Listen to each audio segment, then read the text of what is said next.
Powell in the news. One, because his new movie Hitman on Netflix is actually really fantastic. You should watch it. Glenn Powell, the leading man, he is here. And two, Glenn's also in the news because he told a story that has gone very viral, where he talks about his sister's friend while on Jake Shane's podcast. They're saying this girl went on a date with a guy who was super charming. She goes back to his place, and then there were some red flags. And he's like, hey, can I give you a massage? And then as she got back to his apartment, she just started getting like weird vibes. She's like, something feels off. And he's like, can I give you a massage? And she's like, sure. So she starts massaging her shoulders. But saying she gets this gut feeling that she needs to get out of there. The guy then tries to get her to stay, but she ends up leaving. And then the next day, her skin's just itching like crazy. And so she goes to the doctor, they run tests, and the results it's not the first thing you'd guess it would be. It turns out that it's like a black market lotion that breaks down skin for human consumption.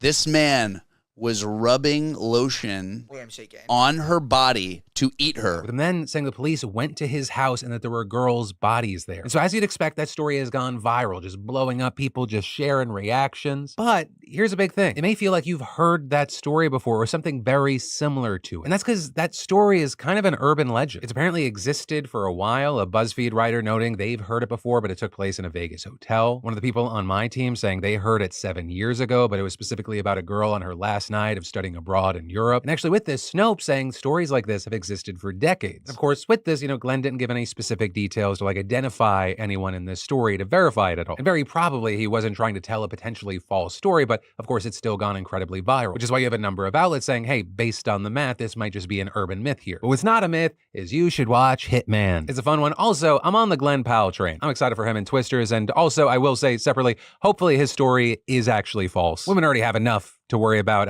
Being eaten is probably not another fun thing to add. So on the note of almost getting eaten, not entertainment news, just something, I don't even know if I should share this. Be careful if you go into the ocean. Sharks are demonized, often in a way that is not relative to their threat level. But also should be noted, last Friday, there were 3 people attacked by sharks in 3 separate incidents. So I'm gonna be honest, I looked at the temperatures for Florida. I'm still going in that ocean. I'm sweating just thinking about y'all's temperatures. And then, so if you or someone you know think that you just saw the Meg Thee Stallion leaked porn, no, you didn't. Because as it turns out, Meg Thee Stallion is now just the latest victim of viral AI porn. Or with this latest just being the continuation of this disturbing and growing trend. With this one blowing up so much on its own and then also sparking a lot of discussion that Meg Thee Stallion herself even got involved. With the writing over the weekend, it's really sick how y'all go out of the way to hurt me when you see me winning. Y'all going too far, fake ass shit. Just know today was your last day playing with me, and I mean it. With people also noting that she appeared to get choked up at one of her shows over the weekend, though she of course didn't say if it was this situation or another aspect of performing live that made her so emotional in that moment. You had some connecting it to the video, wondering if it might be related. In general, we're largely seeing 2 reactions. Technically, there's 3 because there is a third, smaller group that are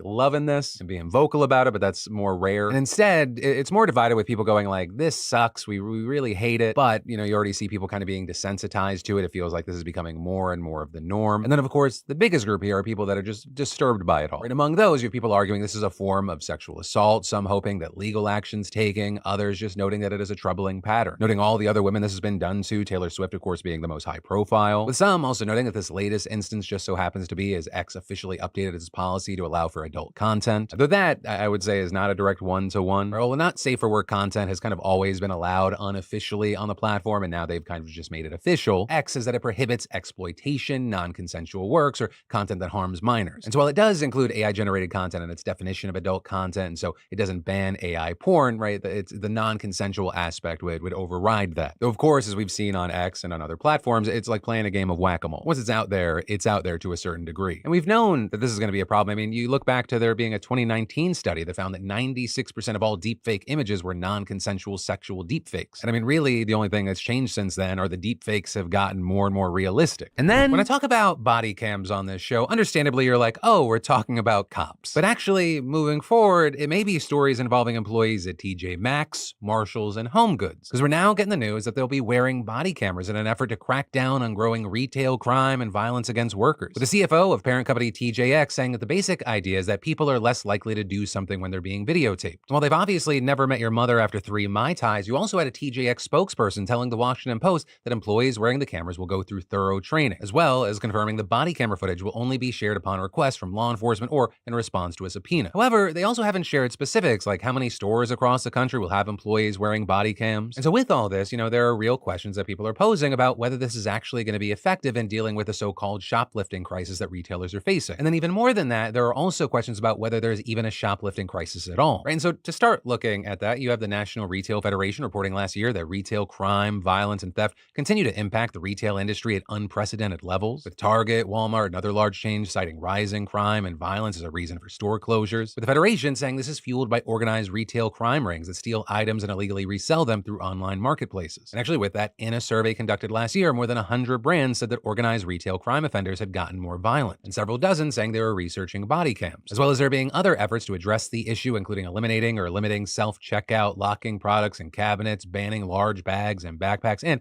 limiting stores to one exit to better catch thieves trying to escape. And in fact, with the whole body cam situation, brands in Australia, New Zealand, and the UK are already trying it. Very notably there, a report from the British Retail Consortium found that retail crime still soared despite heavy investment in body cams and conventional CCTV cams. And along with that, though it's only been a few months since TJX began slowly rolling out body cams in stores, it's reportedly still unclear whether it's actually reduced theft. All of that doesn't even mention that customers have very different opinions on all this. It just seems a little militaristic to have people in the stores have body cams. Yeah. I mean, you're already on security camera when you go in any store.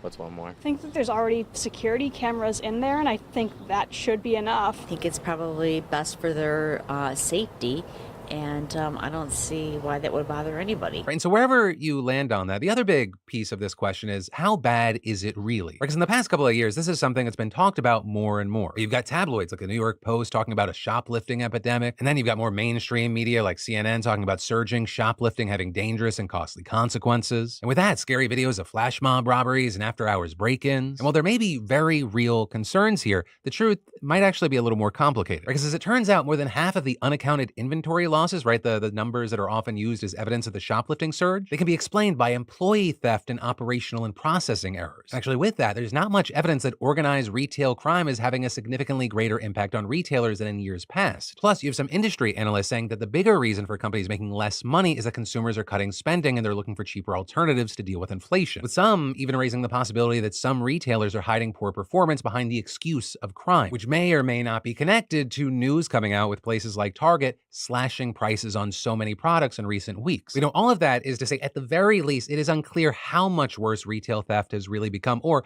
if it really is any worse at all. But this also is the consequences of the panic around this have been real. We're seeing lawmakers pushing for tougher penalties for low-level and non-violent crimes. So while we wait to see how all this is going to play out, I got to pass the question off to you. What are your thoughts here? And then, I've said it before and I will say it again, you guys have such an eclectic taste in entertainment. Like from Megan Thee Stallion to Disney on Ice, our weekly SeatGeek $500 giveaway lives on and you beautiful bastards are crushing it. Also for the uninitiated, right, SeatGeek is the #1 rated live event ticketing app with over 28 million downloads and access to a wide array of entertainment to get you and a loved one out of the house. And my team work with SeatGeek to extend the $500 weekly giveaway, and if you haven't entered yet, just do it. Next week's winner could be you. You simply add code PDS to your SeatGeek account, you get $10 off, and you could be one of our lucky weekly winners. That's $500 in credit towards any of SeatGeek's 70,000 events. Also, if you're new to SeatGeek, you can add code PHIL for $20 off your first purchase. But again, even if you've used it, right, SeatGeek vets, you can add code PDS, which gets you $10 off any purchase, and you'll be entered for a chance at the $500 SeatGeek credit. No purchase necessary. Plus, if you're interested in a chance to win a $1,000 SeatGeek credit, Daily Dip newsletter subscribers can earn double entry and double winnings. So I'll link to that and everything down below, but keep up with the PDS in your inbox and subscribe right now. And then, in weird, the devil's in the details law news, let's talk about Massachusetts and more specifically Martha's Vineyard. And that's because the entire island's actually on the brink of completely running out of marijuana, which if you live in Massachusetts, you're probably like, how? It's been legal here for over 7 years. But here's the thing, the state's Cannabis Control Commission, they believe that transporting the drug over the ocean, whether by boat or plane, it risks breaking federal law. So even though the island is Massachusetts, because you have to cross a body of water, their policy is essentially tough titties, effectively cutting off supply to Martha's Vineyard. In fact, with this, we saw the Island Time dispensary closing its doors a month ago because it literally had nothing left to sell. And the only other dispensary on the island, Fine Fettle, they're expected to sell the last of their inventory by September at the latest, which of course, yes, could leave thousands of recreational users stranded with nothing to make the YouTube videos they watch at dinner time more interesting. But more importantly, it would fuck over the more than 230 medical users there who need cannabis for an array of health issues. So with that, some might say, why don't the island's residents just grow their own pot? Isn't that what they've been doing for the past several years anyway? But last year, Fine Fettle, a Connecticut-based company that grows all the island's weed, they decided to stop growing there and just close its store when supply ran out, with the company executive telling the